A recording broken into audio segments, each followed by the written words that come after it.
bunuh iro ku kuat mitagah mata padan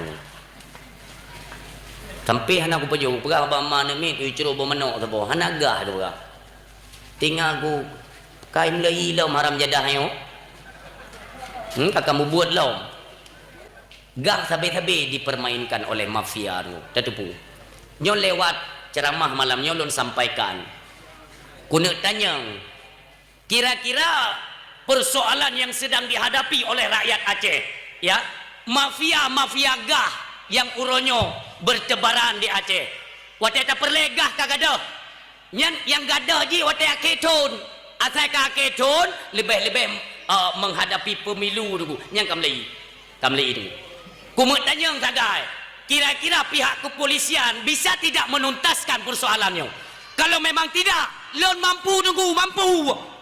tapi hana mupajrat ke tengok haram jadah tapi kenang drama kyo gah ico ale hoi culo le lang puang kui hoi bagah ro drone masyarakat monyote kedi na pangkalan gah lam gampung niak bloga ipegah lewat pangkalan gah kabe manyana go nyan atragop nutut pangkalan yu halet mai jadi bele na ya ce kahebat raya kai pikir hantar je le kerja ke kutem kerja mendong kan urung hantim hebat raya masalah pangkalan yang pengkahnya urusan ka munyo untuk kayak minta laba di atas subsidi yang kali ditetapkan oleh pemerintah ikah kayak menari atas kok kayak haram jadah mi hana tenang dekat merupa engke aku nak kiban jumoh ke nahi ke jumoh bui yang nunggu nawa pangkalan ni no nyo punyung kapehah meno anda kapegah ke depan pangkalan yang di Gurugo yang ituri dro ku pangkalan Gurugo yang ke ituri hai bangsa Aceh nang dro kaya nang dro penghasil gah bek leke penget-penget go minggu tua meo senang ka buka pangkalan ka buka kapublo atra subsidi kepada masyarakat 18,000 bek hicat urang dia lah ada 18 je kedua le kapublo 20 put kan hana ku tu ke memang bijeh PKI haram jadah yo nak kamera anapu nak kamera perle tak perah babeh ju malam yo gontek nak kamera nanti kan tersebar kan truk bak punyung PKI truk tunggu bah WA ke cik truk ku paju WA wayang hana tahu pula ranyo hana tahu pula maka saya sempat bertanya tunggu di mana pihak kepolisian puhan ayat lain kerja apa atau hana nuturi ikem yo memang hana nuturi tunggu lebih pinjam budi mendang bakke kerja nggak ada pula ente hai metamah jerat umum itu di Aceh kan kurang ajar dah ka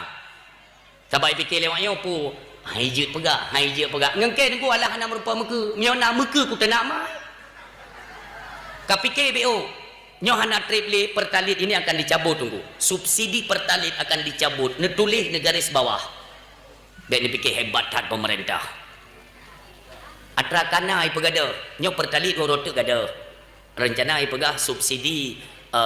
hanali rat pertalite tapi diuangkan melalui bantuan langsung tunai BLT nanti disalurkan kepada masyarakat yang pokoknya puta-putih tak lah lihan le batatanyan lo yang perlu kumu pegaku bekjut getanyo pemimpin yang menzalimi rakyat drone yang dalam kampung kepala dusun kaur agama kaur pemerintahan tuha lapan pak gesi tungku imum kalian harus kompak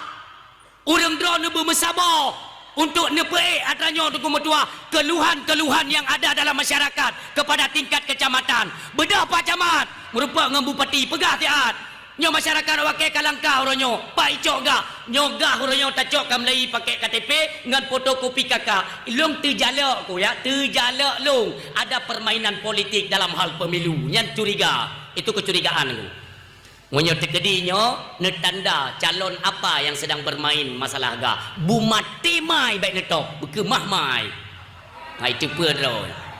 nyo mi hana tak pegang mereka pikirkan ipikir nyo hana satu pu tunggu hana itu pun fikir digampai no tim intelijen saya di Aceh penuh full maka setiap informasi saya tetap saya dapatkan maka aku sampaikan karena aku tu